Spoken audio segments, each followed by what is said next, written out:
자, 우리 오늘 베드로후서 말씀으로 한번 같이 한번 볼까요? 자, 베드로후서 우리 3장 1절에서 13절까지 말씀을 스토리가 있습니다. 잘 읽으면서 머리로 그림을 그리면서 같이 교독하도록 합니다. 베드로후서 3장 1절입니다. 사랑하는 자들아, 내가 이제 이 둘째 편지를 너희에게 쓰노니 이 두 편지로 너희의 진실한 마음을 일깨워 생각나게 하여 곧 거룩한 선지자들이 예언한 말씀과 주되신 구주께서 너희의 사도들로 말미암아 명하신 것을 기억하게 하려 하노라. 먼저 이것을 알지니 말세에 조롱하는 자들이 와서 자기의 정욕을 따라 행하며 조롱하여 이르되 주께서 강림하신다는 약속이 어디 있느냐? 조상들이 잔후로부터 만물이 처음 창조될 때와 같이 그냥 있다 하니 이는 하늘이 옛적부터 있는 것과 땅이 물에서 나와 물로 성립된 것도 하나님의 말씀으로 된 것을 그들이 일부러 잊으려 함이로다. 이로 말미암아 그때의 세상은 물이 넘침으로 멸망하였으되 이제 하늘과 땅은 그 동일한 말씀으로 불사르기 위하여 보호하신 바 되어 이제 하나님이 참고 계시는 거예요. 경건하지 아니한 사람들의 심판과 멸망의 날까지 보존하여 두신 것이니라. 사랑하는 자들아, 주께는 하루가 1000년 같고 1000년이 하루 같다는 이 한 가지를 잊지 말라. 주의 약속은 어떤 이들이 더디다고 생각하는 것 같이 더딘 것이 아니라 오직 주께서는 너희를 대하여 오래 참으사 아무도 멸망하지 아니하고 다 회개하기에 이르기를 원하시느니라. 그러나 주의 날이 도둑같이 오리니 그날에는 하늘이 큰 소리로 떠나가고 물질이 뜨거운 불에 풀어지고 땅과 그 중에 있는 모든 일이 드러나리로다. 이 모든 것이 이렇게 풀어지리니 너희가 어떠한 사람이 되어야 마땅하냐? 거룩한 행실과 경건함으로 하나님의 날이 임하기를 바라보고 간절히 사모하라. 그날에 하늘이 불에 타서 풀어지고 물질이 뜨거운 불에 녹아지려니 함께 우리는 그의 약속대로 의가 있는 곳인 새 하늘과 새 땅을 바라보도다. 아멘. 오늘 아주 중요한 내용이 들어있는 말씀인데 우리 목사님은 매주마다 중요하대. 그렇죠. 매주마다 중요하죠. 하나님의 기록된 말씀이 얼마나 중요합니까? 그래서 이 말씀을 가지고 멸망의 세대에서 부흥의 삶으로 일어나라. 한번 따라해 봅시다. 멸망의 세대에서 부흥의 삶으로 일어나라. 자, 시간은 멈추지 않고 흐르고 있습니다.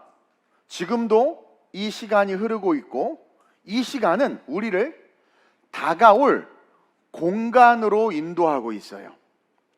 즉, 시간이 우리를 이끄는 곳은 앞으로 우리에게 다가올 공간인데 already 이미 이르렀지만 자, 저 먼 미래 가운데 그것은 이미 이루어졌어요. already 이미 이루어졌습니다. 이르렀지만 성경에 기록된 예언의 말씀대로 이루어졌지만 not yet 아직 시간이 되지 않아. 그 시간이 이를 때까지 우리는 계속해서 이미 already 이미 이루어진 일이에요. 이미 이루어진 일입니다. 그 일에 대해서 성경은 이미 예언했고 가나안 땅에 정착한 그들은 이스라엘 백성들은 아직 not yet 이었지만 결국 우리는 예수님이 오신 것을 아는 증인이 됐죠. 2000년 전에 예수님이 오셨죠. 그것처럼 이미 오시기로 결정되었고 4차원의 차원에서 보면 오신 겁니다. 하나님의 말씀은 말이 아니라 능력이고 시건하는 분이 아니고 세상이 말씀대로 창조된 것 같이 하나님의 입에서 나온 말씀은 이루어질 수밖에 없기 때문에 출애굽해서 가나안 땅에 살던 그들에게 메시아에 대한 예언이 있었지만 not yet 아직은 아니죠. 그러나 이미 already 예언되어 있었어요. 그리고 오랜 시간을 걸쳐서 그들은 결국 어떻게 됩니까? 유대 땅에서 베들레헴에서 태어난 예수님과 갈보리 언덕에서 십자가에서 죽으신 예수님을 실제했단 말입니다. 시간은 그들을 가나안 땅으로부터 시작해서 갈보리산으로 인도했단 말이에요. 그것처럼 정말 여러분들이 지혜롭다면 이미 이루어진 새하늘과 새 땅을 바라보며 아직 그 시간이 되지 않아서 보이지는 않지만 이미 이루어진 것을 알기에, 무엇을 통해서? The Bible, 말씀을 통해서 알기에 그 새하늘과 새 땅을 위해 지금의 삶에서 인생을 계획하고 살아가는 그러한 자들이 되어야 될 줄로 믿습니다.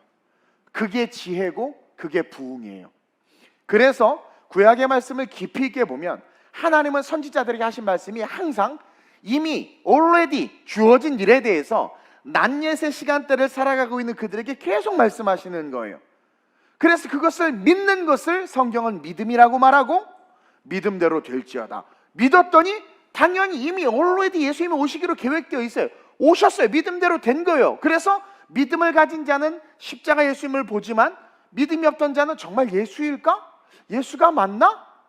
들려 올라갔더니 휴거 됐더니 정말 이미 already 기록된 말씀대로 어제 장례식 때도 휴거에 대해서 잠깐 제가 말씀드렸듯이 already 이미 주어진 거예요. 근데 그것을 믿음이 없으니까 나중에 막 사람들이 들려가는 것을 보니까 뭐라고 말해요? 야, 타노스가 왔나 보다. 무슨 외계인이 끌어올려가나 보다. 이것은 이미 기록된 거예요. 낮낮 아직은 아니지만, 근데 낮낮인 우리의 시간대 속에서 아멘으로 그것을 믿고 그 시간이 우리를 약속된 말씀대로 이끌어갈 때 그 말씀을 따라가면 결국 우리는 새하늘과 새 땅을 맞이할 수밖에 없고 그것이 실제이기 때문에 오늘을 사는 우리, 정말 지혜 있다고 말하는 우리는 그것을 믿고 지금의 삶에서 그때 already 이미 올 그날을 준비하고 계획하고 살아가는 것, 이것이 여러분 부흥입니다. 부흥의 정의입니다. 오늘 본문 12절 13절인데 한번 읽어볼까요? 시작. 하나님의 날이 임하기를 바라보고 간절히 사모하라. 그날에 하늘이 불에 타서 풀어지고 물질이 뜨거운 불에 녹아지려니와 우리는 그의 약속대로 의가 있는 곳인 새 하늘과 새 땅을 바라보도다. 베드로는 두 편의 편지를 통해서 강조하고 있는 게 뭐냐면 우리는 그의 약속대로 의가 있는 곳인 새 하늘과 새 땅을 바라본다는 거예요. 이미 이게 이제 시간의 개념인데 물리학과도 연동이 되어 있는 건데 이미 오늘의 시간대 속에 살고 있는 나는 기록된 말씀을 믿음으로 말미암아 하나님은 알파요 오메가요. 밑에도 나오지만 하루가 1000년 같고 1000년이 하루 같다는 것은 하나님의 세계는 시공간이 없다고 그랬죠. 하나님이 빛이라고 말하는 것은 빛 속에 들어가면 시간이 없습니다. 멈춥니다. 우리가 이해할 수 없는 공간인데 그곳은 이미 모든 것이 있어요. 그래서 하나님은 태초에 천지를 창조하시면서 인간의 죄악까지도 다 아셨고 어떻게 구원할지도 아셔서 모든 걸 다 펼쳐 놓으시는 거예요. 그래서 우리가 예언의 말씀을 손에 쥘 수 있는 겁니다. 안 그러면 틀리면 어떻게 할 거야? 이미 안 이루어져 있으면 어떻게 할 거예요? 그렇죠? 그래서 베드로가 예수가 진짜 믿어지고 신앙 고백을 한 이후부터 그게 깨달아지니까 우리는 그의 약속대로 의가 있는 곳인 새하늘과 새 땅을 바라보도다. 벌써 보고 있는 거야. 낮예신데. 그러면서 하나님의 날이 임하기를 바라보고 간절히 사모하라. 믿음을 가지라. 그날에 하늘이 불에 타서 풀어지고 물질이 뜨거운 불에 녹아. 이미 성경에 예언된 마지막 불에 대한 심판을 똑같이 이야기하고 있는데 실제처럼 보고 믿는 거예요. 그러니 그게 실제가 되니까 오늘을 사는 삶이 두렵지 않고 다윗이 내가 양을 지키기 위해서 싸움으로 말미암아 생명을 걸고 지킨 것 같이 하나님 날 지킬 것을 믿기 때문에 실제이기 때문에 골리앗이 두렵지 않고 그래서 정말 믿음의 선진으로 순교도 두려워하지 않은 겁니다. 베드로는 이미 이루어졌지만 난 이제 아직 이루어지지 않은 기록된 말씀을 믿은 거죠. 그래서 12절과 같이 고백하고 13절과 같이 부흥의 사람이 되라. 그의 약속대로 의가 있는 곳인 새하늘과 새 땅을 바라보는 자, 그게 부흥의 삶, 부흥의 축복을 누리는 사람이라는 거예요. 즉 부흥은 새하늘과 새 땅을 바라보는 것. 내가 죽어마땅한 내가 예수를 알고 말씀을 알아 그것을 믿고 천국 백성 되는 것, 이게 진짜 부흥이라는 거죠.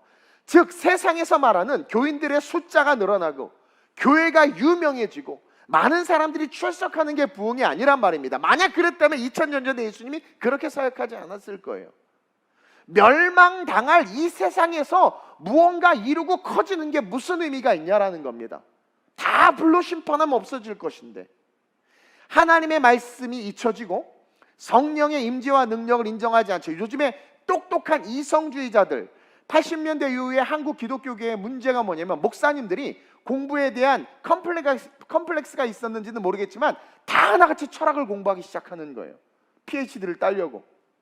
왜 그걸 철학으로 땁니까? 그러면서 기독교 성경의 철학 사상이 들어가면서 인본주의 신학이 막 뒤죽박죽 돼가지고 엉망이 돼버렸어요. 그러면서 나타난 가장 큰 특징이 사두개인들처럼, 머리가 커지니까 사두개인들처럼 천사, 성령, 기적을 인정하지 않기 시작하는 거죠. 그런 분들 많아요. 그런 일들이 일어나면서 사람들이 하나님을 찾기보다는 세상을 찾고 물질이 모든 문제의 답이라 여기면서 달려가는 시대가 됐단 말이에요. 그런 시대를 살고 있는데 어느 날 은혜로 뿌려주신, 씨 뿌리는 자의 비유와 같이 은혜로 뿌려주신 말씀의 씨앗을 내가 듣게 됐고, 극성맞은 우리 엄마 때문에라도 끌려가서 어떻게 하다 막 듣게 됐고, 그러니까 수련회 무조건 보내야 돼요 여러분. 듣게 됐고 그게 또 믿어지는 거예요. 어느 순간 그게 은혜입니다. 믿어지는 거예요.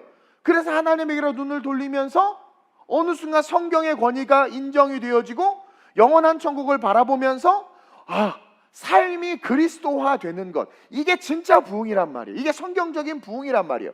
그래서 그런 자들이 모인 공동체, 그것이 진정한 교회라는 겁니다. 이벤트를 하고 경품을 걸어서 수많은 사람들이 몰려드는 게 교회가 아니라 어느 날 죽을 수밖에 없는, 이미 멸망이 예언된 내 삶에, 난 아직 그 멸망이 나에게는 오진 않았지만 이미 멸망으로 규정되었어요. 정령 죽으리라. 근데 그런 나에게 어느 날 씨앗이 던져지듯 그냥 논밭에 흩어뿌린 씨앗이 어느 날 그게 나에게 다가와서 내 마음에 심겨졌는데 믿어지고 고백이 되어지고 어느 순간 나도 모르게 성장하면서 그리스도를 구주로 고백하게 되고, 제자들의 삶이잖아요. 가나안에서 갈릴리에서 건진받아가지고 갑자기 3년 동안 뻘짓했지만 어느 순간 믿어지면서 그 삶이 영원한 천국을 바라보고 오늘 본문의 베드로처럼 난 아직은 아니지만 자기가 갈 새하늘과 새 땅을 보면서 힘있게 삶을 살아가는 그러한 자들이 모여서 함께 하나님을 찬양하는 것, 이것이 진정한 예배라는 거죠. 이것이 진정한 부흥이라는 거죠. 그래서 성경과 인류의 역사에서 보면 정말 부흥을 경험한 자들은 공통점이 이 땅에 욕심이 없습니다. 왜? 멸망당할 것을 알고 이 땅에서 금으로 음으로 무엇을 쌓아놓든 없어질 것을 아는 거예요. 또한 자신의 생명도 소중한 것으로 여기지 않아요. 영생을 믿기 때문에 죽음을 두려워하지 않는 겁니다. 그래서 저는 믿는 장례식장 가서 장례 예배를 드리는 게 기뻐요. 기쁨의 복음을 선포할 수 있으니까.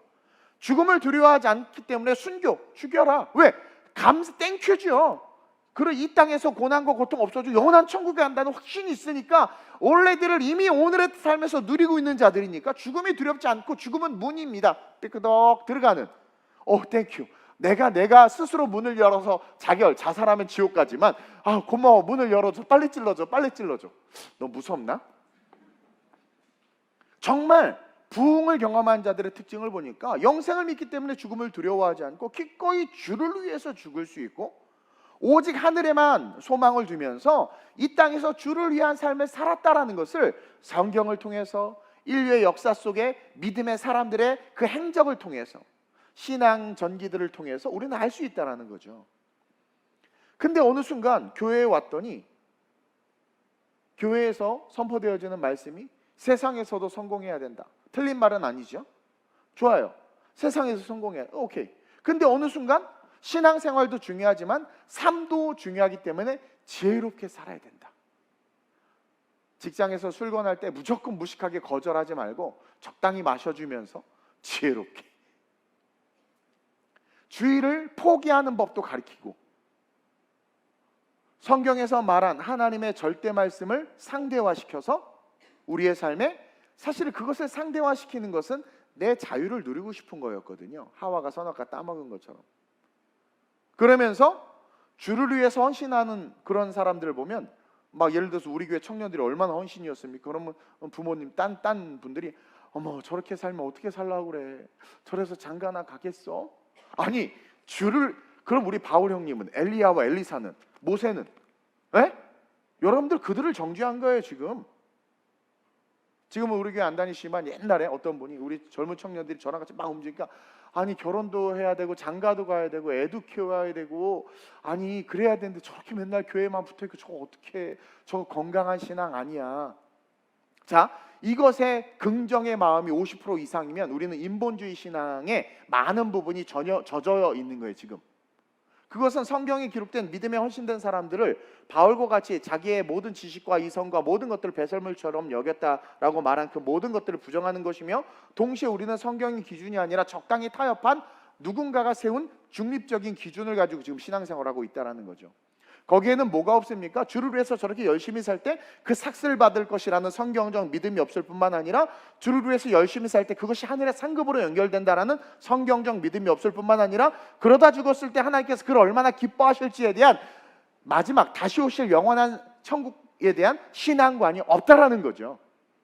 그러니까 우리는 부자 나사로와 이야기해서 부자에게 초점이 되고 나사로를 별로, 이 설교를 별로 기뻐하지 않아요. 그만큼 우리가 세속화됐다는 거죠. 목회자들조차도 목회와 교회를 사업처럼 운영하죠.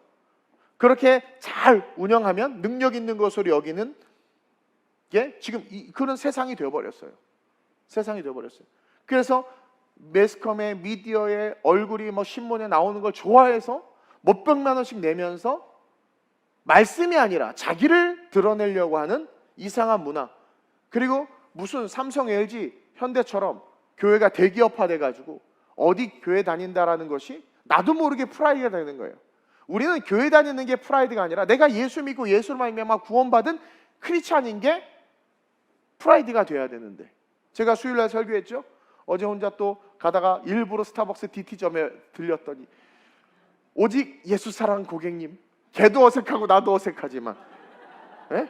그래서 내가 예수 믿으세요 하고 잽싸게 도망갔어. 나 창피해가지고, 날 이상하게 쳐다봐가지고. 얼마나 행복하고 재밌습니까? 수예배 안 오시는 분은 잘 모르죠, 무슨 얘기 하시는지. 예. 그래야 되는데, 아니 신앙의 목회자의 자녀요, 장로 권사의 자녀요, 신앙 있는 부부야, 마음에 감동해서 애를 입양했는데 기분 나쁘고 감정을 이기지 못하는 신앙이죠. 기분 나쁘다고 학대하고 죽이는 신앙인인데 그게 신앙일까요? 여러분, 잘못된 신앙을 한국교회가 가르치고 잘못된 신앙을 양산하는 교회가 지금 너무나 많아졌다라는 거죠. 헌신과 섬김은 없이 대접과 존중만 받으려는 삶에서 교회는 점점 무기력해지고 결국 세상의 조롱을 받는 성도와 교회로 넘어지고 있는 거예요. 왜 우리 중고등부 아이들이 학교에서 교회 다닌다는 말을 못하는 줄 아세요? 교회의 이미지를 세상이 욕할 수밖에 없도록 만들어놨기 때문에 감수성이 예민한 우리 청소년들이 I'm Christian이라는 말을 못하는 거예요. 우리 기성세대가 회개해야 된다는 거죠. 오늘 본문 3절 5절입니다. 한번 읽어볼까요? 시작. 먼저 이것을 알지니 말세에 조롱하는 자들이 와서 자기의 정욕을 따라 행하며 조롱하여. 여기서 조롱하는 자들은 이렇게 해석하면 됩니다. 종말을 믿지 않는 자들입니다. 계속 시작.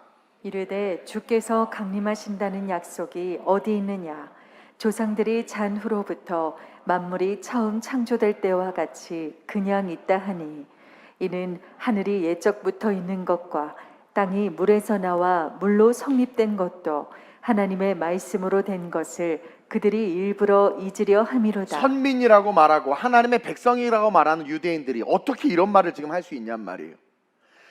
부흥한 한국 교회가 어느 순간 성령과 성령의 역사를 터부시하고 지성을 강조하면서 철학과 함께 말씀을 해석하기 시작하면서 성경 비평학들이 생기고 비이성적인 내용들을 딱 보니까 어떻게 무리를 걸어, 이런 것들을 하나의 예화로 비유다, 그냥 어떤 이런 의미가 있다라고 치부하면서 자신들의 지성이 신이 돼서 오늘 본문 3절과 같이 말씀을 조롱하고 곡해하며, 마치 창세기 3장의 마귀가 말씀을 곡해했죠, 조롱했죠. 정말 먹지 말라, 아니야 먹어도 돼, 안 죽어, 그렇게 곡해한 것처럼 교회 안에서 하나님의 말씀을 잊혀지게 하고 교회 안에서 세상의 이야기를 듣게 하는 그러한 시대가 되어버렸다라는 거죠. 그것에 대해 베드로가 그 결과가 심판이었다는 것을 6절에 상기시킵니다. 6절 한번 볼까요? 시작. 이로 말미암아 그때의 세상은 물이 넘침으로 멸망하였으되. 그래서 방금 읽은 3절과 4절, 5절에 대한 조롱에 대해서 베드로가 이야기하는 겁니다. 그렇게 조롱하고 종말을 믿지 않고 거짓 교사들이 돼서 악한 짓을 한 그들 결국 어떻게 됐느냐? 물로 다 멸망당하지 않았느냐? 그러면서 종말을 믿지 않으며 예수님이 하신 말씀도 안 하신 것처럼 거짓으로 세상의 외침으로 말미암아 말씀을 모르는 자들을 현혹시키고 있고, 지금 그러니까 이게요, 성경을 잘 아는 자들은 이런 얘기를 딱 들으면 아니지, 마지막 종말 오지, 천국과 지옥 있어, UFO를 아무리 말해도 그것은 우리가 휴거가 될 거라는 분명한 사실을 그들이 증명하는 거야. 휴거가 될 것이기 때문에 그때, 왜냐면 믿는 자들, 믿고 죽은 자들과 살아있는 상태에서 예수를 온전히 믿는 자들을 먼저 들려 올라가서 공중에서 주님과 함께 있다가 남아있는 자들은 고난을 받거든요. 그러니까 이 남아있는 자들을 잡고 있는 게 적그리스도고 사탄인데, 이들이 들려 올라가는 자들 눈으로 보면서 회개하고 돌이켜서 예수를 믿을까봐 들려 올라간 사건에 대해서 난옛, 아직은 아니지만 그들이 오히려 걔네가 믿음이 있네, 믿음을 가지고 난옛, 아직 아닌 지금에서 여러 미디어를 통해서 그런 걸 만들어 버리는 거죠. 옛날에 외계인에게 끌려갔었다, 막 이런 휴거에 대해서, 그게 실제로 일어날 것이기 때문에. 그래서 복음을 모르는 자들은 이런 거짓 선지자들이 하는 이야기를 들으면 현혹이 되는 거예요. 또 아는데 말씀을 잘 모르는 자, 깊이 있게 모르는 자들, 겉으로만 성경을 아는 자들은 이단들이나 이런 이야기를 하면 의심하는 겁니다. 그래서 신천지나 이런 애들이 비유풀이를 가지고, 비유는 여러 의미를 넣을 수 있으니까 해석하면 홀라당 넘어가 버려요. 근데 진짜 말씀을 알면 그 비유풀이가 너무 유치해. 아니, 어떻게 백마탄 할아버지가 자기가 예수라는 걸 그게 믿어요? 그 믿어진다니까요. 그게 미혹의 영이 있는 겁니다. 그래서 너무나 말씀을 우리가 잘 알아야 될 뿐만 아니라, 오늘 베드로가 3절로 5절까지 말하는 그들이 뭐냐면 바로 예수님이 마태복음 24장에서 말씀한 거짓 교사들이고 적그리스도의 앞잡이들이라는 거죠. 근데 이런 자들에 대해서 베드로가 뭐라고 우리에게 이야기하냐면, 분명하게 말씀으로 알고 믿고 하나님이 우리에게 주신 말씀으로 대적해야 된다. 그러면서 말씀을 알아야 되고, 베드로가 지금 그렇게 대적하고 있죠. 자, 보세요. 창세기 1장 9절에서 10절인데 시작. 하나님이 이르시되 천하의 물이 한 곳으로 모이고 묻이 드러나라 하시니 그대로 되리라. 여기서 우리가 뭘 깨닫냐면, 태초 하나님이 천지를 만드실 때 궁창은 물로 다 뒤덮여 있었어요. 궁창은. 그래서 천하의 물을 한 곳으로 쫙 모이게 하면서 묻이 드러나라 하시니, 이게 뭡니까? 물은 한쪽으로 모이고 묻만 드러나죠. 근데 계시록에 이게 나타나죠. 마지막 때 주님이 오시면 어떻게 하면 지각 변동이 일어나서 모든 대륙이 육지가 하나로 다 붙어서 들려 올라간 모든 자들이 그대로 내려와서 천년왕국을 살 수 있도록 만들어 놓으세요. 그래서 바다와 육지 하나, 딱 이렇게 존재합니다. 기록된 말씀에 의하면. 근데 그 기록된 말씀, 계시록에 기록된 말씀이 창세기 1장에 기록된 말씀과 연결되고 있는 거죠. 그래서 다시 처음부터 우리 아름다운 목소리로 시작. 하나님이 이르시되 천하의 물이 한 곳으로 모이고 묻이 드러나라 하시니 그대로 되니라. 하나님이 묻을 땅이라 부르시고 모인 물을 바다라 부르시니 하나님이 보시기에 좋았더라. 자, 이 창세기의 말씀을 베드로가 압니다. 유대인들도 다 알아요. 근데 이 창세기의 말씀을 알기 때문에 베드로는 어떻게 5절에 어떻게 이야기하냐면 시작. 이는 하늘이 옛적부터 있는 것과 땅이 물에서 나와 물로 성립된 것도 하나님의 말씀으로 된 것을 그들이 일부러 잊으려 함이로다. 자, 이게 뭐냐면 5절 보세요. 거짓 선지자들이 이는 하늘이 옛적부터 있는 것과 땅이 물에서 나와 물로 성립된 것도 하나님의 말씀으로 된 것을 그들이 뭐예요? 일부러 잊으려 함이다. 왜 그러냐면 4절에 이르되 주께서 강림하신다는 약속이 어디 있느냐? 분명히 기록되어 있거든요. 싹 뺀 거죠. 조상들이 잔 후로부터 만물이 처음 창조될 때와 같이 그대로 있다. 지구는 우리가 사는 모습 그대로 있었던 거다. 근데 이것에 대해서 기록된 말씀을 가지고 지금 적그리스도를 대적하는 거예요. 앞으로 교회가, 또 목사가, 선교사들이 이단이라고 정확하게 드러나지는 않지만 성경에서 거짓 선지자라고 말하는 자들의 부류에 드는 자들의 특징이 뭐냐면 기록된 말씀을 인본주의적으로 왜곡시킨다라는 거죠.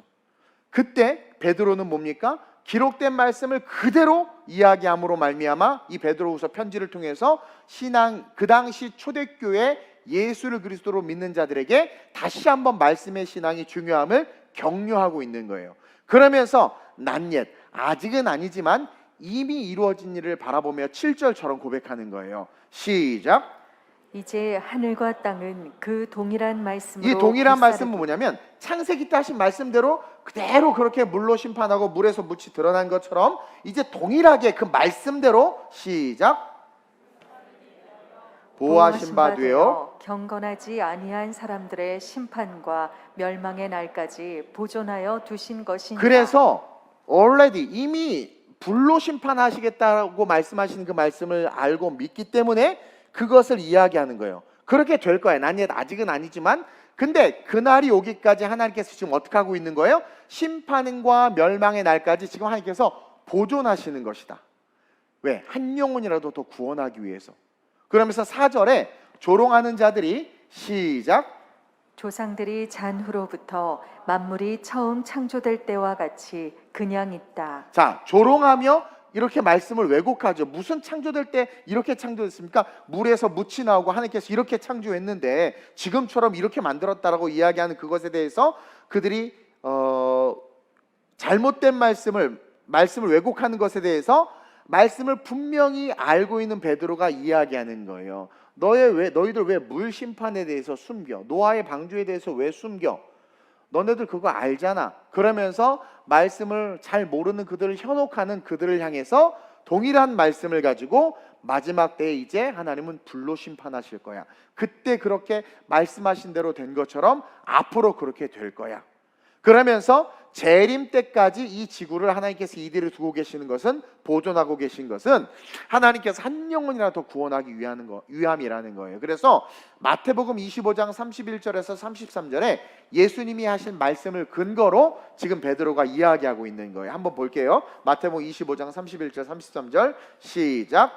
인자가 자기 영광으로 모든 천사와 함께 올 때에 자기 영광의 보좌에 앉으리니 모든 민족을 그 앞에 모으고 각각 구분하기를 목자가 양과 염소를 구분하는 것 같이 하여 양은 그 오른편에 염소는 왼편에 두리라. 아멘. 그것처럼 마지막 때에 오셔서 두 부류, 말씀을 근거로 해서 믿는 자와 믿지 않는 자를 분류한 다음에 믿는 자는 들려 올라가고 믿지 않는 자는 심판을 받는다라는 것을 근거로 해서 이야기하고 있는 거예요. 그러면서 오늘 본문 8절에 우리가 꼭 명심하고 알아야 될 시공간을 초월한 하늘의 차원, 우리는 이걸 4차원이라고 하고 영적 차원이라고 하는데 이 시공간을 초월한 하늘의 차원에 대해서 이야기를 하고 있는 겁니다. 8절 시작.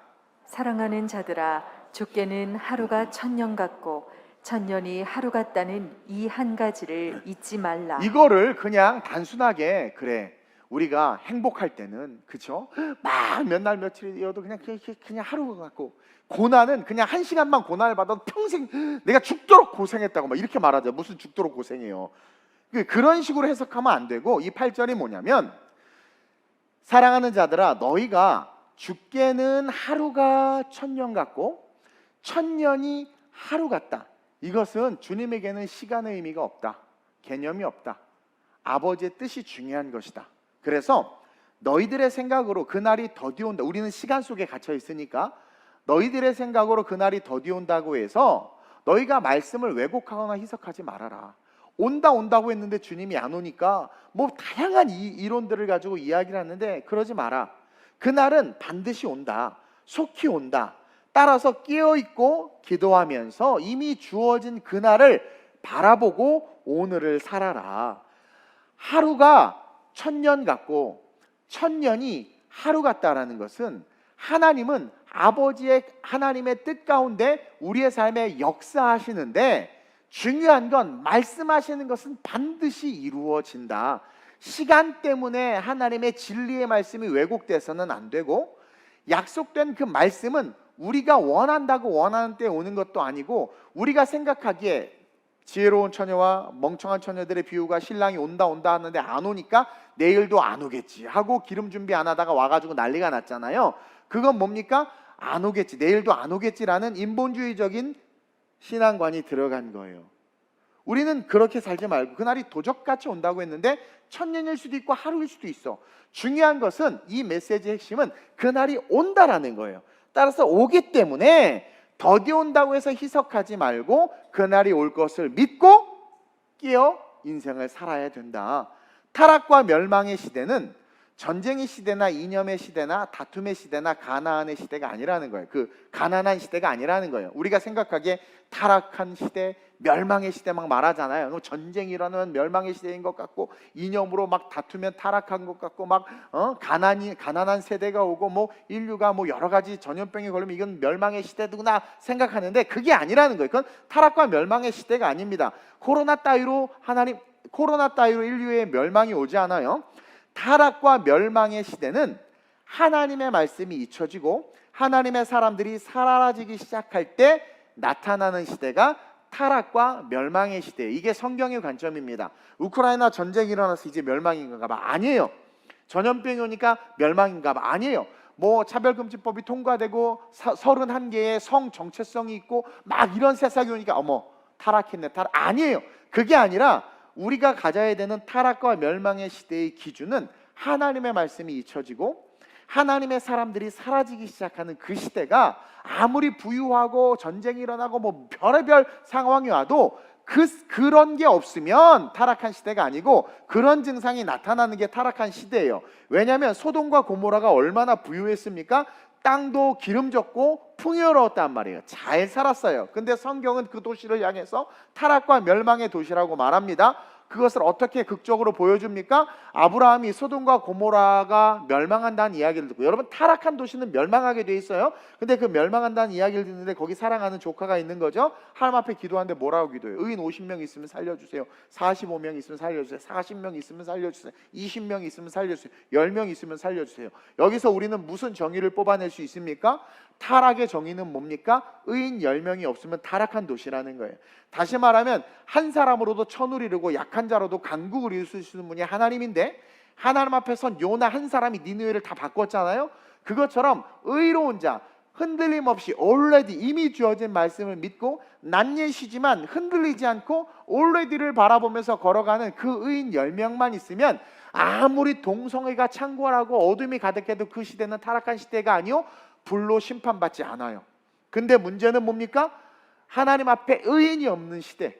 아무리 뭐 GDP가 오르고 뭐 나라가 잘 살면 뭐합니까? 대한민국이 세계 경제 1위가 되면 뭐합니까? 의인이 없으면 그 세계가 망한 거예요. 그 시대가 타락한 시대인 거예요. 오늘 우리가 이 한국교회가 하나님의 말씀을 읽고 그 말씀대로 삶을 살지 못하고 드러내지 못하면 이 잘 사는 대한민국, 이 대한민국도 타락한 나라로 멸망의 나라가 된다는 거예요. 어디서 또 볼 수 있습니까? 영국이 그랬죠. 얼마나 잘 살았습니까? 해가 지지 않는 나라. 인도도 영국 땅이고 영국도 영국 땅이고 같은 영국이에요. 해가 안 지는 거예요. 근데 거기서 어떻게 돼요? 청교도 정신이 있던 영국이 그 청교도 정신을 잃어버리고 복음을 잃어버리고 의인들이 사라지니까 지금 영국 보세요. 모든 교회가 박물관이 되고 스트립쇼로 그런 공간으로 팔려나가고 그 오컬트, 전 세계의 오컬트 문화를 퍼뜨리는 주범이 영국입니다. 타로전부터 시작해서 미국 보세요. 그렇게 내셔널 폴리시 국가요. 그렇게 하나님께서 부와 축복 1차, 2차 세계대전을 통해서 하나님께서 미국을 얼마나 부유하게 만들었습니까? 그럼에도 불구하고 그 미국이 국공립학교에서 예배를 폐하고 기도를 못하게 하고 거리에서 전도를 못하게 함으로 말미암아 부자지만 하나님의 관점에서 지금 타락한 나라가 된 거예요. 하나님의 말씀을 잊었기 때문에. 얼마나 자유주의 신학이 창궐하고 있고 지금 유럽 보세요. 그 기독교 국가라고 한 나라들이 망한 걸 보세요. 여러분 기독교 국가라고 한 나라들이 잘 돼야 되잖아요. 저는 제 개인적인 소신이지만 기독당, 기독교 정치 이것이 된다고 이 나라가 아름다워질까요? 아니요. 다 필요 없습니다. 성전 안에서 하나님의 그 사랑을 알고 already 이미 주어진 그 말씀을 믿고 기도하는 그 한 사람이 있으면 이 나라는 하나님께서 지키시는 거예요. 따라서 우리는 본문 10절과 같이 주의 날이 도둑같이 올 것을 기록된 말씀대로 믿고 그날이 우리에게 멸망이 아니라 구원의 날이 되기 위해서 지금 우리의 삶에 부흥을 사모하며 성경적 부흥을 누려야 된다라는 거죠. 그러기 위해서 첫째로 시작, 거룩한 행실과 경건함이 있어야 합니다. 11절 보세요. 11절 큰 소리로 시작. 이 모든 것이 이렇게 풀어지리니 너희가 어떠한 사람이 되어야 자, 마땅하냐. 이 모든 것이 이렇게 풀어진다는 것은 두 가지 의미인데, 봐라, 마지막 불로 모든 게 풀어져서 멸망당한다. 또 베드로가 거짓 선지자들과의 그런 영적 대립 속에서 말씀대로 이렇게 모든 것이 풀어지지 않느냐. 그러면서 마지막 종말의 때에 지옥의 불로 쓸려갈래? 아니면 하나님이 봐봐, 거짓 선지자들이 말하는 말씀대로 쫙 그 말씀대로 하나님께서 풀어가셔서 이루어 주시잖아. 그러면서 우리에게 요청하는 거예요. 이 모든 것이 이렇게 풀어지리니 너희가 어떠한 사람이 되어야 마땅하냐. 이미 already를 아는 자들에게 주시는 결론인 거죠. 거룩한 행실과 경건함으로 일어나라는 거죠. 여기서 말하는 거룩한 행실은 믿음으로 말미암는 행동입니다. 자꾸 이 거룩한, 한국교회가 이 철학과 결부돼 가지고 또 유교 사상과 결부돼서 거룩한 행실하면 자꾸 착한 일이라고 해. 착한 일, 착한 일. 여러분, 착한 일도요, 시대에 따라 착하다라고 말하는 게 바뀐 거 아세요?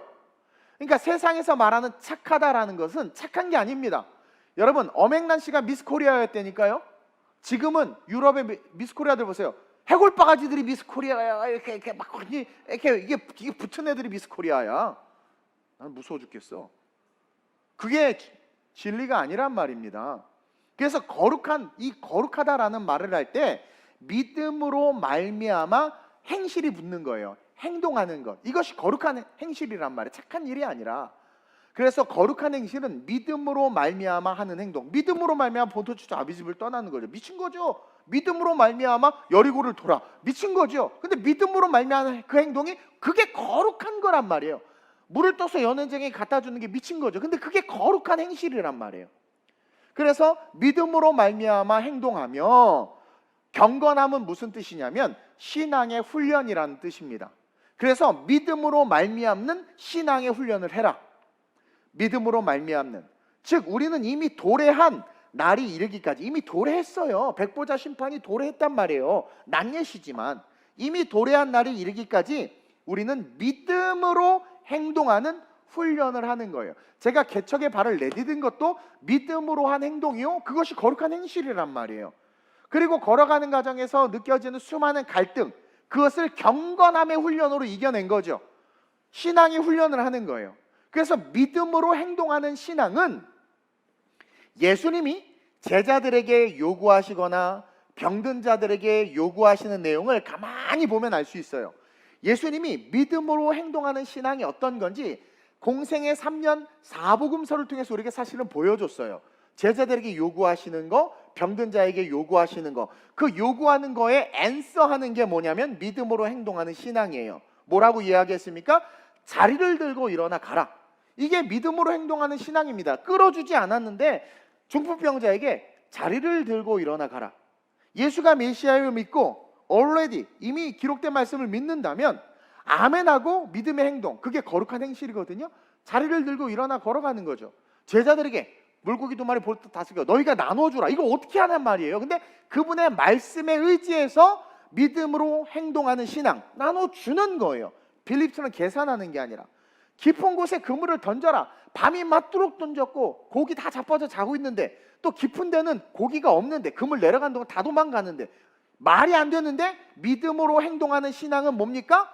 깊은 곳에 그물을 던져야 할 때 던지는 거. 침 뱉어서 진흙을 이겨서 눈에 쳐발라 놓고 실로암 가서 씻으라고 하는데 여러분 같으면 씻겠습니까? 더럽다고 욕하지? 근데 믿음으로 행동하는 신앙을 가르쳐 주는 거예요. 가서 씻어라 하니까 그 사람이 어떻게 가서 씻으니까 눈이 떠졌단 말이에요. 우리는 이미 already 한 그 마지막 때를 알고 있기 때문에 난옛 오늘의 시간대 속에서 어떤 삶을 살아야 되느냐, 믿음으로 행동하는 신앙을 살아야 되는구나. 자리를 들고 일어나 가고 내가 가진 것을 나눠줄 수 있어야 하며, 하다 안 됐는데 또 한 번 그물을 던질 수 있어야 하고, 모멸과 멸시 속에서도 내게 주신 사명을 향해서 걸어갈 수 있어야 된다는 거죠.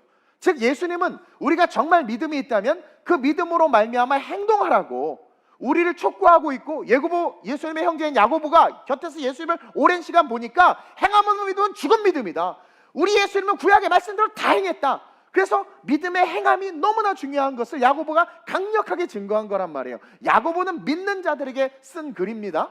그래서 그 믿음으로 말미암아 행동하는 것을 촉구하고 있다. 이것이 거룩한 행실이다. 그러니까 한국 교회에 거룩한 행실이 없어졌어요. 믿음으로 말미암아 행하는 게 없어졌단 말이에요. 예전에 우리네 부모님들이 믿음으로 말미암아 얼마나 많이 행했고, 엑스포에서 10만 명이 서원했는데 10만 명 다 나갔어요, 선교사로. 그래서 세계에서 가장 많은 선교사를 보낸 나라가 된 거예요. 이 조그만, 이 코딱지만한 나라가. 믿음으로 말미암아 행동했던 골리앗이 무너졌고요. 믿음으로 말미암아 했더니 수많은 기적들이 실제가 됐다라는 거죠. 그것이 거룩한 행실이다. 착한 척하고 후원하고 이쁜 척하는 게 아니라 진짜 하나님이 보기를 원하는 거룩한 행실은 네가 믿음이 있다면 네 자리를 들고 일어나 걸어가는 거라는 거예요. 착한 행실이라는 유교적 세계관을 벗어야 된다라는 거죠. 믿음이 있기 때문에 행동하는 신앙이 거룩한 행실이다. 그것을 훈련하는 것이 경건함이다. 경건함, 할렐루야, 무릎 꿇고 조용히 기도하는 경건함이 아니라 믿음의 행실을 훈련하는 게 경건이다. 거룩한 것은 여러분 오직 말씀뿐입니다. 거룩한 행실은 그래서 말씀대로 행동하는 것을 말하는 거예요. 거룩한 행실은, 거룩한 건 말씀밖에 없거든요. 그래서 모든 부흥은 믿음으로 말미암아 생긴 겨자씨만한 그 믿음으로 말미암는 그 겨자씨만한 그 작은 행동 떠줬을 뿐인데, 발을 내디뎠을 뿐인데 요단이 갈라졌죠. 그러니까 믿음으로 말미암아 생긴 겨자씨만한 그 믿음으로 말미암은 그 거룩한 행동을 통해 크고 놀라운 역사가 일어난다는 것을 보여주는 것이고, 그래서 예수님이 겨자씨를 비유로 든 거예요. 마태복음 17장 20절입니다. 시작. 작은 까닭이니라.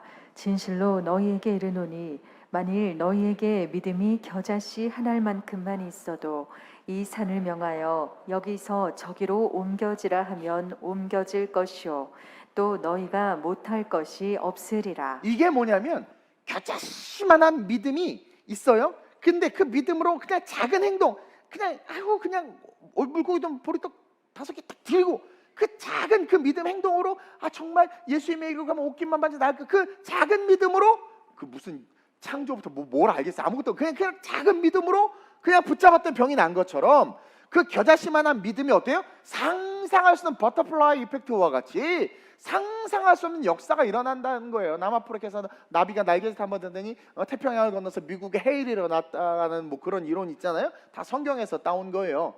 그래서 그 겨자씨만한 믿음이 행동을 하면 나중에 이 산을 저리로 옮겨라면 옮겨질 거라고 그랬죠. 그래서 행동을 하면 어떤 일이 일어나느냐, 마가복음 4장 31절에서 32절에 능력과 열매가 맺는 경건한 삶으로 빌드업 된다라고 이야기하는 거예요. 읽어볼까요? 마가복음 4장 31절 32절 같은 평행 본문이에요. 시작. 겨자씨 한 알과 같으니 땅에 심길 때에는 땅 위의 모든 자, 씨보다 겨자씨만한 작은 믿음이 내 마음이에요. 흙으로 된 우리 육체를 상징하는 거죠. 흙으로 만든 우리 육체 심겨진 거예요. 심겨졌는데 모든 씨보다 작아요. 아주 작아. 세상에 물질과 명예와 권세와 씨앗들이 많지만 겨자씨 믿음, 작은 믿음이 딱 심겨진 거예요. 흙인 우리 육체에. 계속. 심긴 후에는 자라서 모든 풀보다 커지며 큰 가지를 내나니 공중의 새들이 그 그늘에 깃들일 만큼 되느니라. 비유로 이야기하는 거예요. 그 작은 믿음이지만 믿음을 가지면 그것이 상상할 수 없는, 씨앗과 비교해서는 상상할 수 없는 큰 나무가 돼서 흔들림 없이 공중의 새들이 깃들일 만큼 많은 사람들을 위하여 하나님의 영광을 위하여 흔들림 없는 신앙의 삶으로 세워진다라는 거예요. 그러니까 믿음의 크고 작고를 떠나서 작은 믿음이 있다면 경건한 행동을 하라는 거예요. 거룩한 행동을 하라는 거예요. 믿음이 있는 그 믿음을 보여주라는 거죠. 그것을 훈련하라는 거예요. 이미 already 그 마지막 때를 본다면 이미 already란 말이에요. 그것은 바꿀 수 없어요. 누구도. 천지가 개벽을 해도 말씀은 푸른 마르고 꽃은 시드나 주의 말씀은 영영이 서리라 했단 말이에요. 그것을 안다면 지금의 오늘의 삶에 겨자씨만한 믿음이라도 하나라도 딱 두면 그냥 행동을 해버리는 거죠. 그것이 부흥이다.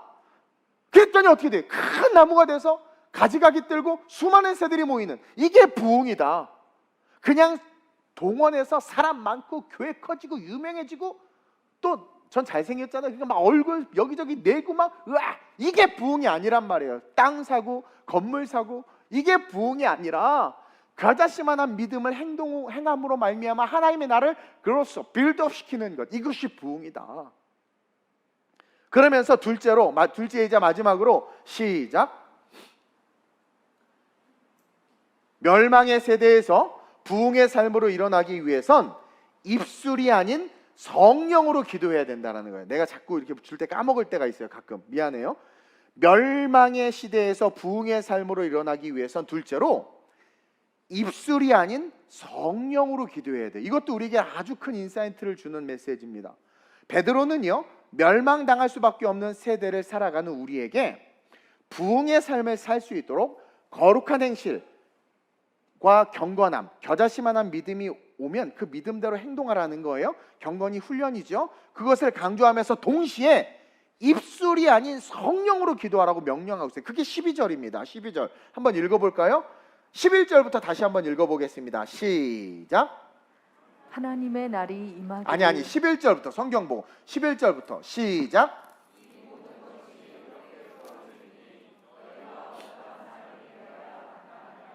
거룩한 행실과 경건함으로 이게 첫 번째.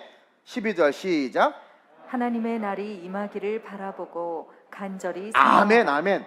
하나님의 날이 임하기를 바라보고 이미 이루어질 것을 믿고 간절히 사모하라고 하는데, 이 사모하라가 뭡니까? 기도하라는 거예요. 사모하라가 그 날이 속히 오옵소서. 하늘의 뜻이 땅에서도 이루어지기를 원합니다. 마라나타 주 예수여 속히 오시옵소서. 기도인데 입술의 기도가 아니라 성령으로 하는 기도를 하라고 이 말씀 속에 내포되어 있는 거죠. 입술로 기도하는 사람들의 특징은 늘 염려를 기반으로 하고 있습니다. 그러나 성령으로 기도하는 사람들은 늘 소망을 기반으로 기도하는 특징이 있어요.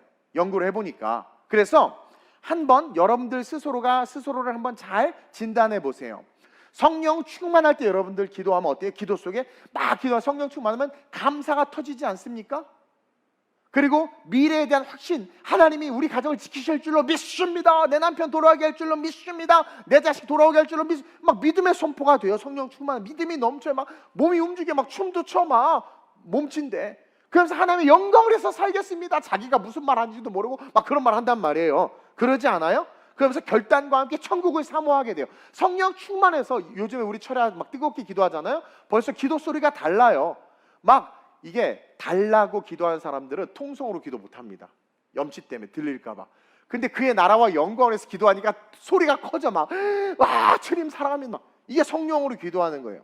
근데 뭔가를 요구하거나 구하는 기도를 할 때 보면 그 배경에 항상 염려가 깔려 있어요. 이는 성령으로 하는 기도가 아니라 염려로 하는, 인간의 입술로 하는 기도라는 것을 우리는 알 수 있다는 거죠. 자, 그래서 여러분들 염려가 되는 사람들의 특징은 뭐예요? 하나님 어떡합니까? 이거 해주세요. 하나님 어떡합니까? 이것도 해주세요. 하나님 어떡합니까? 이거 해주세요. 하나님 도와주세요. 어떡합니까? 이게 다 그 기도의 중심이 누구예요? 나예요. 나. 그러니까 염려하는 자들은 자꾸 청구서를 올려요. 달라 자꾸 그래. 그래서 마태복음 6장 27절에 그걸 다 하나님께서 고발해 놓으셨어요. 볼까요? 시작. 너희 중에 누가 염려함으로 그 키를 한 자라도 더할 수 있겠느냐. 인생이 염려라는 거 우리 주님도 아세요. 그래서 막 염려해. 근데 너희가 염려한들 너희 키를 한 자라도 더 잘하게 할 수 있느냐. 이것은 뭐냐면 너희가 아무리 염려를 해도 그 문제는 해결 못 하잖아. 염려한다고 해결되니? 이것은 뭐냐면 하나님이 없다라는 전제 속에서 살아가는 자들을 말하는 거예요. 아니, 하나님이 있음을 보면 하나님께서 해결해 주실 것을 믿기 때문에 하나님을 의지하죠. 그래서 너희 중에 누가 염려함으로 그 길을 한 자라도 더 할 수 있냐 하면서 쭉 얘기하다가 31절에, 그 밑에 31절에 시작. 그러므로 염려하여 이르기를 무엇을 먹을까, 무엇을 마실까, 무엇을 입을까 하지 말라. 이게 염려를 베이스로 하는 기도는 늘 뭔가를 달라고 한다라는 거예요. 달라. 그래서 주면 만족할 것 같니? 늘 부족해. 그래서 주면 만족할 것 같아? 늘 부족해. 뭐예요? 그것을 구하지 말고 그것을 능히 주실 수 있는 하나님을 구하라는 거죠. 제가 전에 얘기했잖아요. 아빠가 퇴근해서 왔는데 아빠 하고 달려왔는데 보니까 아빠 손에 치킨이 안 들렸으니까 아들이 휙 방으로 들어가 버려. 그런 놈은 두들겨 패야 돼. 근데 아빠 달려왔는데 어느 날 치킨을 보니까 아빠 해서 치킨만 확 잡고 들어가. 그렇죠? 그럼 아빠 얼마나 마음이 상해. 근데 오늘 아빠가 딱 왔는데 아빠 했더니 아들아 미안, 아빠 치킨 안 사왔어. 아빠 치킨은 필요 없어요. 저에게는 아빠만 있으면 돼요. 그날로 재산 등기 다 아들 이름으로 바꿔버려요. 그날로 바꿔버려요. 하나님을 구해야죠. 하나님을 구해야죠. 만족하지 못할 너희들의 육체의 소욕 언제까지 구할 건데? 끝이 없어. 그러나 사명을 받으면 그 땅을 구하는 게 아니라 인생을 살아갈 비전과 더 골을 발견하기 때문에 달려가게 돼요. 그리고 나머지 있어야 될 게 채워진단 말입니다. 그래서 성경은 늘 비전의 사람에 대해서 이야기하고 있는 거예요. 근데 그들과 다르게 우리는 늘 염려를 베이스로 기도하니까 자꾸 달라고 하고, 그러다 보니까 자신도 모르게 멸망의 세대가 요구하는 것을 구하고 있는 거예요. 우리가 자신도 모르게 그러다 보니까 성령과 멀어지고 마귀가 주는 유혹을 기도하는 가운데 받게 돼요. 여러분, 마귀도 생각으로 역사하기 때문에 성령으로 기도하지 않고 뭔가 멸망의 세대가 원하는 것을 자꾸 구하면 마귀가 강명한 천사처럼 다가와서 우리를 속여요. 네가 좌하면 내가 우하고 네가 우하면 내가 좌하겠다. 롯이 소돔과 고모라를 보니까 뭐라고 그래? 여호와의 동산 같더라. 여호와의 동산 아니거든요. 마귀가 속삭인 거예요. 여호와의 동산이야. 그래서 글로 간 거예요. 근데 거기는 어떤 곳입니까? 멸망할 곳이었단 말이에요. 왜? 롯은 자꾸 그것을 구했어. 자꾸 불평했거든. 나는 좋은 땅에서 정착하면서 스타벅스도 가고 뷔페도 가면서 살고 싶은데 맨날 광야만 걸어가니까 짜증이 난 거예요. 사명이 아니라 누림의 삶을 살고 싶었던 거죠. 부딪히니까 하나님께서 갈라놓으신 겁니다. 구별되신 하나님이니까. 그래서 좌하면 우하고 우하면 좌한다 했더니 얘가 고른 걸 보세요. 소돔과 고모라. 근데 그것을 뭐라고 불러요? 여호와의 동산 같다. 멸망의 세대가 원하는 것을 기도하면 마귀가 다가와서 덫을 놓습니다. 볼까요? 베드로전서 5장 7절 8절이에요. 시작. 너희 염려를 다 주께 맡기라. 이는 그가 너희를 돌보심이라. 근신하라, 깨어라. 너희 대적 마귀가 우는 사자같이 두루 다니며 삼킬 자를 찾나니. 왜 베드로가 이 두 구절을 같은 의미인데 이렇게 다르게 병행으로 표현했느냐? 보세요. 너희 염려를 다 주께 맡겨라. 많은 크리스찬들이 염려하면서 입술로 기도했거든요. 그러니까 베드로가 염려를 다 제발 주께 맡겨. 하나님을 구하라는 거예요. 그가 너희를 돌보신다. 하나님만 구하면 돼. 그러면 오는 거죠. 아빠를 구하면 아빠 포켓 속에 있는 지갑이 다 오는 거예요. 그렇죠? 근데 아빠 만 원을 구하니까 꺼내서 쪼가리 먹는 인생이 되는 거예요. 너희 염려를 다 주께 맡겨. 그냥 그가 너희를 돌보실 거야. 그래 놓고는 갑자기 근신하라, 깨어라. 너희 대적 마귀가 우는 사자같이. 아니 너무 이렇게 무서운 말을 갑자기 여기 염려에다 갖다 붙이냔 말이에요. 이 염려 속에 뭐가 있다? 우는 사자가 두루다니며 삼킬 자를 찾는데, 이 마귀가 그렇게 염려하는 자들 어떻게 다 삼켜버린다라는 거예요. 염려에 대해서 마귀가 연결되어 있다는 것을 보여주고 있는 거죠. 따라서 우리는 기도의 기름 부으심을 구해야 된다. 그러니까 어쩔 수 없어요. 필요한 거 구할 수밖에 없어요. 우리가 아직 어리니까. 애기들 보세요. 갑자기 울면, 그러니까 배고프면 울어. 그리고 막 그냥 너무나 저질의 것들을 구해. 막 그렇죠. 막 우린 더 좋은 거 주고, 아니 이거 말고 저거. 비싼 걸 모르니까 막 싼 거 자꾸 구하고 뭐. 그렇죠? 그리고 아빠를 쳐다보면 돼. 자꾸 땅만 봐. 애기들. 그러니까 연약하면 그럴 수 있어요. 연약하면. 그러나 이제 우리는 장성한 분량에 이르러야 되기 때문에 또 배우니까 이제는 뭐예요? 기도의 기름 부으심을 달라고 오늘 배웠으니까 기도의 기름 부으심을 달라고 구해야 돼. 성령의 충만을 그래서 구하라고 말한 거예요. 그래서 성령으로 아버지의 뜻을 알게 해달라고 구해야 돼요. 계속해서 염려할 것이 많죠. 염려를 구하지 말고 이 상황에서 거룩한 행실과 경건함, 작은 믿음, 그 겨자씨만한 믿음으로 행동하는 거예요. 하면서 그것을 트레이닝하는 과정 속에서 베드로가 이야기하죠. 하나님의 기름 부으심, 성령의 기름 부으심을 구하는 거예요. 주여, 내가 아버지의 뜻을 알기를 원합니다 라고 자꾸 아버지를 구하는 거예요. 아버지의 뜻을 알기를 원합니다. 아버지의 뜻을 알기를 원합니다. 구하는 거예요. 제가 지지난주 철야 예배 때 7월 1일 철야 예배 설교에서 올바른 부흥을 사모하라 라는 설교를 통해서 정확하게 기도하는 법을 가르쳐 드렸어요.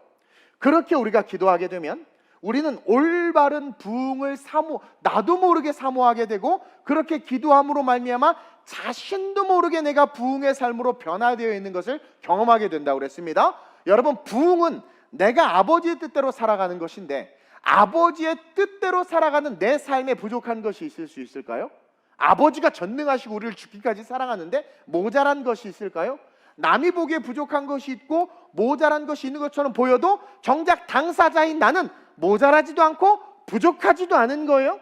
바울이 선경금이 없어서 텐트를 만들어야 되는데 불평했나요? 전혀 불평하지 않았어요. 예수 안에 있었기 때문에 그냥 그 자체도 즐거움이었고 엑사이팅하고 인트레스팅하고 판타스틱한 삶이었던 거예요. 텐트를 만든다, 신나는 거죠. 남의 시선과 세상이 규정하는 그 모습이 중요하지 않게 되는 거예요. 그러니까 자족하는 법을 배운 것이고 또 구하지 않은 것이 갑자기 오게 되고 셋집에 갇혀서 죽을 날을 기다리는데 집집마다 방문하는 자들이 은혜를 받았는데 침례를 줘야 되는데 물이 올라오는 거야. 그 셋집에서 부족함이 없는 삶이 된, 그게 부흥이란 말이에요. 부흥. 그래서 본문 13절과 같이, 오늘 본문 13절과 같이 시작. 우리는 그의 약속대로 의가 있는 곳인 새 하늘과 새 땅을 바라보도다. 이게 핵심이에요. already를 바라보는 거죠. 그래서 구약에도 메시아, 동방박사도 그 메시아 already를 바라봤기 때문에 별을 발견하고 거침없이 광야를 걸어서 예수를 제일 먼저 본 것처럼 already 이미 예언된 말씀을 믿어야 된단 말이에요.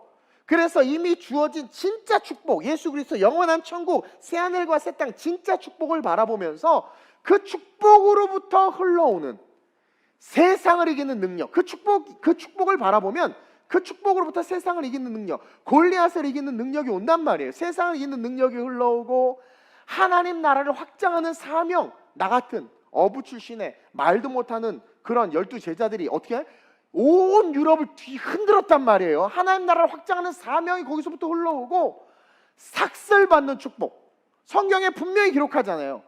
하나님의 일을 한 자는 그 삭슬 받는다고. 그러니까 하나님의 나라 확장하게 되고 확장하면서 뭐 저절로 삭시 오니까 자녀가 잘 되고 천대까지 복을 받고, 기록된 대로 천대까지 복을, 들어가도 복을 받고 나와도 복을 받고 손대는 것마다 복을 받는 진짜 부흥의 사람, 부흥의 삶이 된다라는 거예요.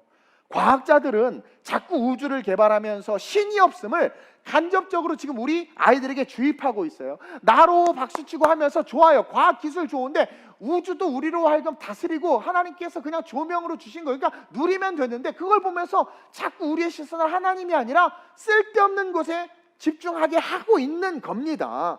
우리는 그것을 경제발전의 차원에서 보는 것이 아니라 영적으로도 볼 수 있어야 돼요. 환경학자들이 지구의 위기를 부각시키면서 우리의 시선을 영혼권과 하나님의 나라가 아니라 북극권과 펭귄에게 주목시키고 있단 말이에요. 인도주의적, 인본주의적이고 뭔가 휴머니티에 집중시키고 있단 말이에요. 휴머니즘이 우리를 구원할 수 없는데 우리 아이들이 거기서 세뇌돼서 엄마는 북극곰을 사랑할 줄 몰라 울고 있는 아이를 만들어버린단 말이에요. 우리가 엄마 아빠 죽고 자기 죽는 것에 대해서는 눈물 하나 흘릴 줄도 모르면서 헐리우드를 비롯한 영화와 유튜브는 기독교와 크리스천들을 비이성적이고 이상한 집단으로 세뇌시켜요. 전 영화를 되게 좋아해요. 영화도 만들고 싶어서 기획안도 썼던 사람입니다. 근데 짜증나는 게 요즘 영화나 유튜브 뭐 이런 거 넷플릭스 내용들을 보면 크리스천들을 다 우스꽝스러운 모습으로 아주 오래전부터 만들어놨어. 제일 열받았던 영화가 타워야, 타워. 장로님이 어떻게 다 뽑혀가지고 갔더니 가난한 사람이 뽑혀서 크리스천인데 막 목욕탕에서 주여하고 있는 그런 것들 우리 크리스천들 같이 웃으면서 보고 있는.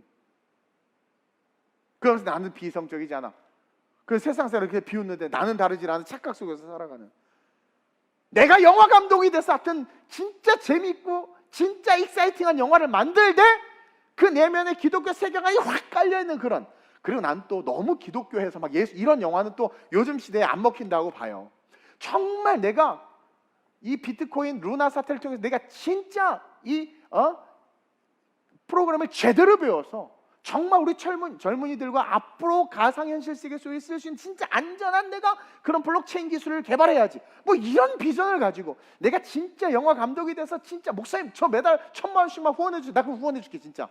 내가 영화 만들겠으면 그런 비전을 가지고 막 그래야 되는데 웃고 아유 크리스찬들 왜 그래? 아유 우리 교는 안 그래. 나는 안 그래. 뭔가 이상해졌어. 비이성적이면서 이상한 집단으로 우리를 세뇌시키고 있어요. 세상은. 그리고 여러분 종교다원주의 사상을 엄청 주입시키고 있는 거 알죠? 요즘에 헐리우드 영화들 보세요. 신이 너무 많아. 그 인간적인 신으로 다 전락시키고 애들 스스로 자기가 신이 되겠대. 난 토르예요 아빠 막 이러고 있어. 번개 신이라고. 아빠 번개 맞아 죽어라 막 이러면서. 그리고 또 웃어. 하하 웃어. 잡아놓고 정신 똑바로 차려. 아들 토르는 신이 아니야. 얘기를 해줄 그런 부모도 없는 거죠. 한마디로 멸망의 시대 아닙니까? 지금 이 시대가 멸망의 세대예요. 의인 10명이 필요합니다. 저는 그 의인 10명에 우리 교회와 우리 성도들이 들어가길 원합니다. 이 열이라는 것은 10이 아니라 그 당시 때 회당의 정족수입니다. 이스라엘 사람들이 모여서 회당을 만들 수 있는 기본 구성 요소가 10명이에요. 다시 말하면 마지막 이 시대에 하나님의 임재와 하나님의 역사를 이룰 수 있는 한 교회를 뜻하는 거예요.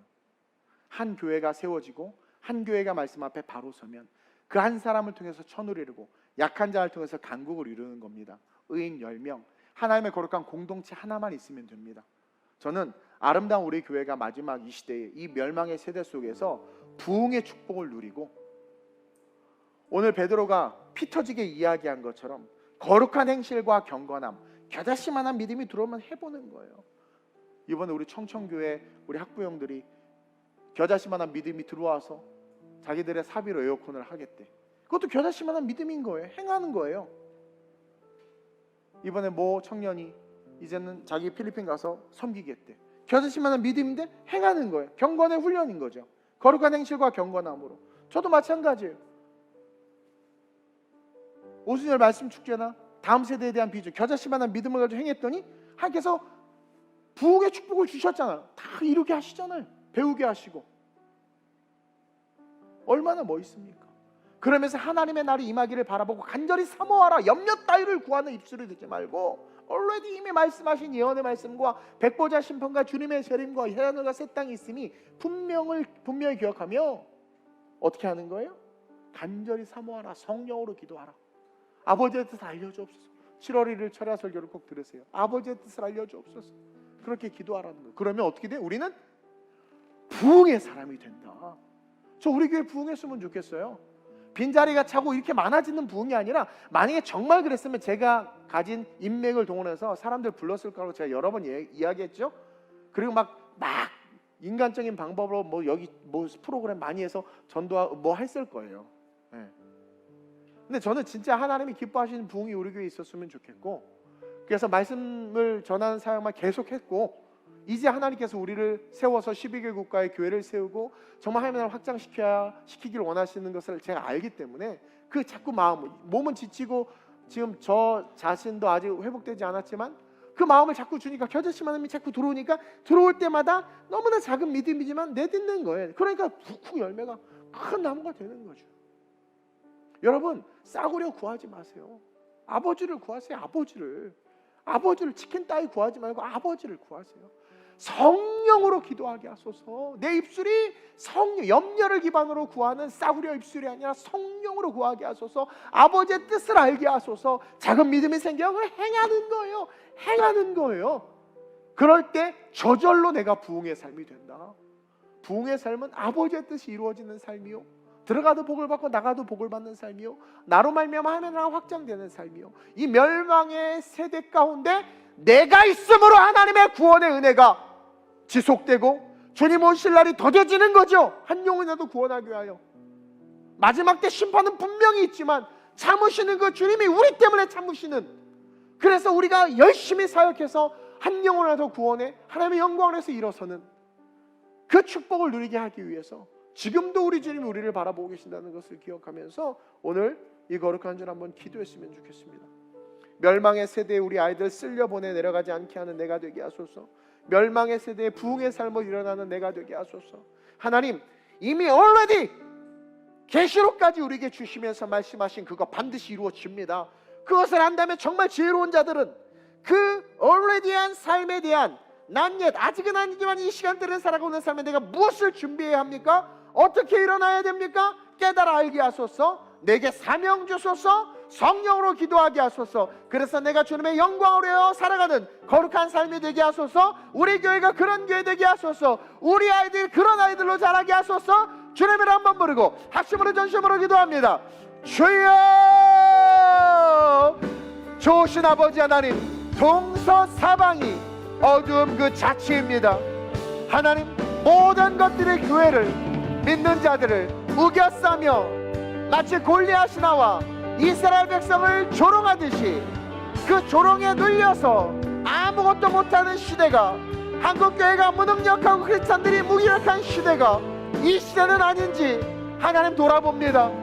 그러나 이러한 시대 속에 오늘 말씀과 함께 하나님 멸망의 세대 속에 부흥의 사람으로 부흥을 누리라고 말씀해 주셨사오니 부족한 종과 우리 성도들 오늘 이 말씀을 가슴에 새기며 하나님 앞에 거룩한 행실과 경건한 삶을 살아갈 수 있도록 기름 부어 주시옵소서. 흔들리지 않는 하나님 말씀의 신앙, 이미 우리에게 말씀하신 예언들과 앞으로 이루어질 일들에 대하여 믿고 오늘을 준비하는 지혜가 우리 모든 성도들에게 있게 하여 주옵소서. 우리 아이들을 가르칠 때 분명한 성경의 세계관을 가지고 아이들을 가르치게 하셔서 세상의 학문과 진화론의 이론과 과학의 이론과 맞서 싸울 수 있는 능력을 키울 수 있도록 우리 아이들을 교육하게 하여 주옵시고, 더하여 이 세상 가운데 겨자씨만한 믿음이 있을 때마다 행동함으로 말미암아 경건의 훈련을 통하여 크게 쓰임받는 자녀들이요, 그 길을 열어주는 우리 성도들이요, 그런 교회 될 수 있도록 아름다운 우리 교회에 기름 부어 주시옵소서. 너무나 많은 염려가 우리의 삶에 놓여 있습니다. 경제적인 문제, 고유가와 저성장과 인플레이션과 전쟁과 정치적 갈등과 여러 문제가 있는데 그 문제 때문에 기도하는 것이 아니라 성령을 구하며 하나님을 구하며 아버지의 뜻을 구하며 기도하는 우리 성도들 되게 하셔서 그 아버지를 구함으로 말미암아 흘러오는 능력과 지혜와 축복으로 말미암아 그 삭슬 받는 은혜로 말미암아 넉넉히 세상을 이기는 진짜 성도들이 될 수 있도록 주님 기름 부어 주시옵소서.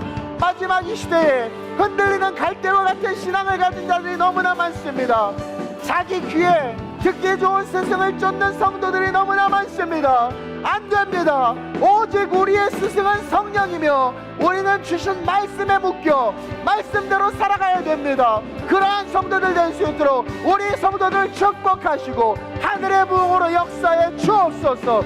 내가 나사렛 예수의 이름으로 명하노니 아름다운 우리의 모든 성도들에게 하늘의 부흥이 임할지어다. 우리 성도들 한 사람 한 사람 한 사람 마지막 시대의 부흥의 사람들이 될지어다. 우리 성도들 한 사람 한 사람 한 사람 마지막 이 시대에 하늘의 삭슬 받아 세상이 부러워하는, 또한 세상을 그 부러움 속으로 인도하는 거룩한 주님의 제자들이 될지어다.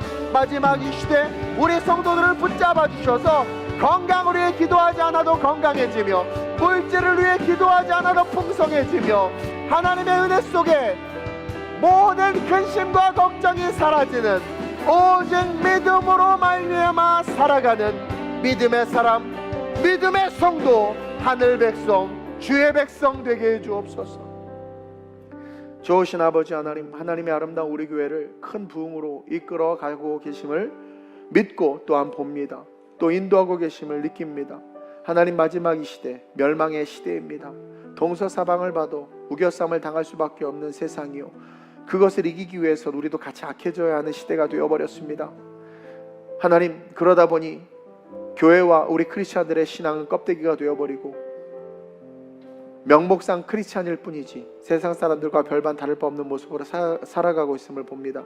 교회는 세속화돼서 커지고 많아지고 유명해지면 좋은 교회, 작고 사람 없고 초라하면 못난 교회처럼 이분법으로 그렇게 분류되고 있고, 말씀이 실제임을 믿지 못하는 자들, 그러면서 교회 다니는 자들이 많아지기 시작하면서 교회는 그냥 좋은 교훈을 듣는 그런 장소로 하나님 전락해버리고 있음을 봅니다. 이런 마지막 이때 이 멸망의 세대 속에 의인 10명이 없어서 멸망당한 소돔과 고모라를 바라보며 또 베드로가 피 끓는 심정으로 믿는 자들이 지금 어처구니 없는 삶을 살아가는 모습을 보면서 말씀대로 삶을 살아라 라고 강조한 이 말씀을 통해서 우리 성도들 깨닫기를 원합니다. 경건의 하나님 행함과 거룩함의 훈련을 할 수 있도록 주님 은혜 베풀어 주옵소서.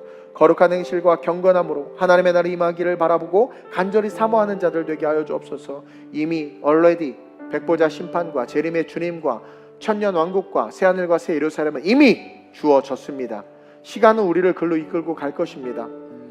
그것을 아는 지혜로운 자가 돼서 오늘 이 삶 속에서 우리가 그것을 알기에 무엇을 해야 하고 어떠한 삶을 살아야 하는지 깨닫게 해 주셨사오니 그 말씀 붙잡고 살아가 승리하는 하늘의 삭슬 받는 부흥의 도구를 쓰임받는 우리 모든 성도들 되게 해 주옵소서. 감사함을 드리며 예수님의 이름으로 축복하며 기도드립니다. 아멘.